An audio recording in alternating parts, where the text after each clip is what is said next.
Welcome to Real Talk Nola here at Chalmette Movies. I'm William Delella. And I'm Carl Johnson. Well, here on Real Talk Nola, we would like to rate movies based on the trailers, just as you would. Would you go see it just because the trailer looks cool, or would you not go see it because it looks like a chick flick?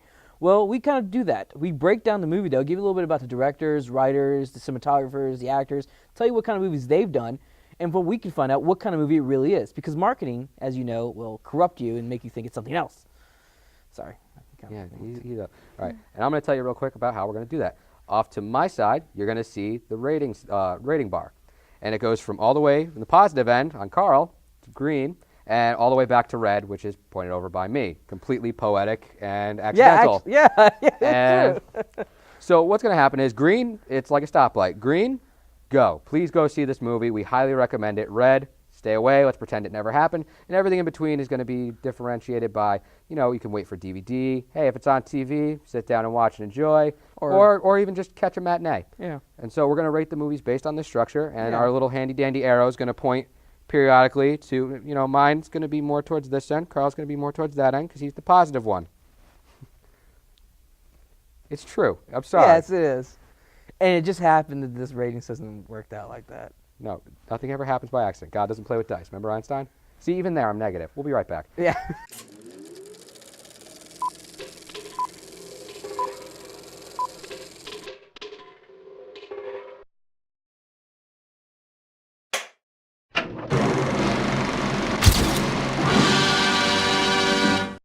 Coming up next, ladies and gentlemen, it's a trailer for Lucky One starring Zac Efron. And when we come back from the trailer, William's going to give you some info about it. You sure you want that? You sure you want me to start off with that? I guess. Start with the bad. All right, we're going to work our way up on this one? All right. We'll see you in a minute. It was in the morning, after a night raid.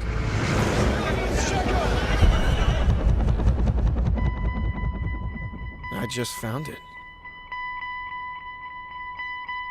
Like I was meant to.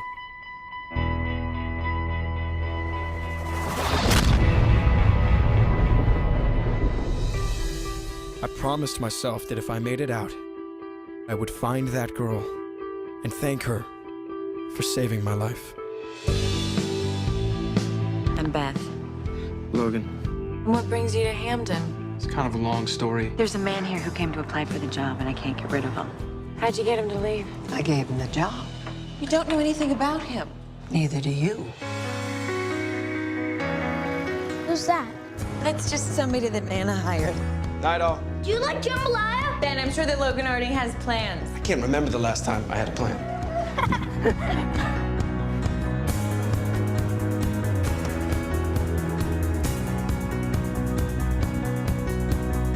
Well, that's as clean as it'll ever be.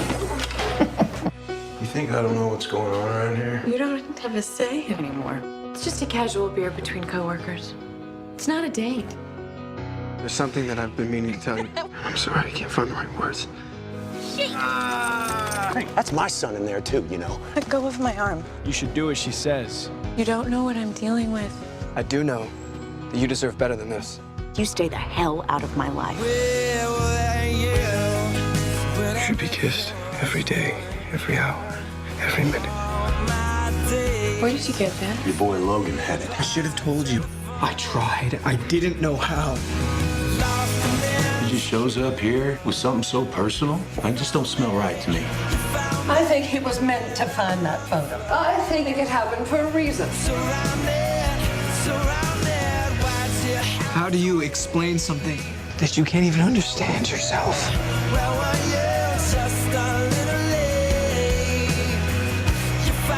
Why did you come here? To find you.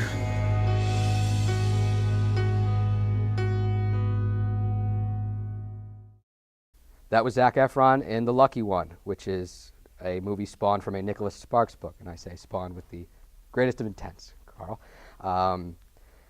Like all the movies that we've seen from Nicholas Sparks' book, we got, Dear John, Last Kiss, and most famously probably The Notebook, which have kind of launched a few careers. Like people like Rachel McAdams came out of the Notebook. Well, Ryan Gosling too is kind of starting to move on. I mean, he's always been a good actor, but he's getting on. like really kind of cult hits that are like almost under the radar, kind of.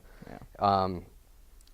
But these movies, they come kind of in a sore spot for me because Nicholas Sparks is constantly referring to himself as like one of the greatest living writers, and even kind of shoots down Cormac McCarthy, who won a Pulitzer Prize, by the way, and saying that his stuff is all melodrama. Well, I can't think of anything more formulaic or melodramatic than a Nicholas Sparks movie. Yeah, yeah. I mean, you have literally guy X falls in love with girl Y, doesn't work out at first, and then finale kiss. Same thing every time. You know, Oscar Wilde said once, you know, there's only about 8 plots to work with, and you do what you can with them. Right. Why don't you try working with one of the other 7, Nikki? Like, I mean, for real. I mean, it's Yeah. like, you know, if you're going to go out and call other people melodramatic and talk about yourself as like the next Hemingway, why don't you back it up a little bit? You know, I called the endings to one of your books. That's all I'm saying. Before it was printed, I got the last sentence 3 out of 5 words. I'm just saying. So as far as this movie, I'm not really looking forward to it. I don't think it's going to add anything. I'm not excited about it. I mean, if you really want to see the character of the movie, go back to the trailer that we just watched. Watch it on mute. This way it kind of takes out the Frey song, You Found Me, which is overly romantic and kind of backs up the, you know, the Zac Efron in his underwear scenes. And you realize that there's not much to this movie, that they're pulling at heartstrings. And, you know, they may be doing a good job at it.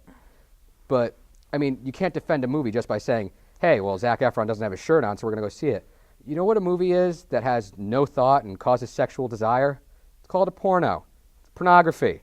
Congratulations, Zac Efron. You've made your first porno. I'm giving this one a flat red. So stop, don't go see it. Don't waste your time. Yeah, no, just we're going to pretend this didn't happen. Yeah. I feel kind of the same way about it.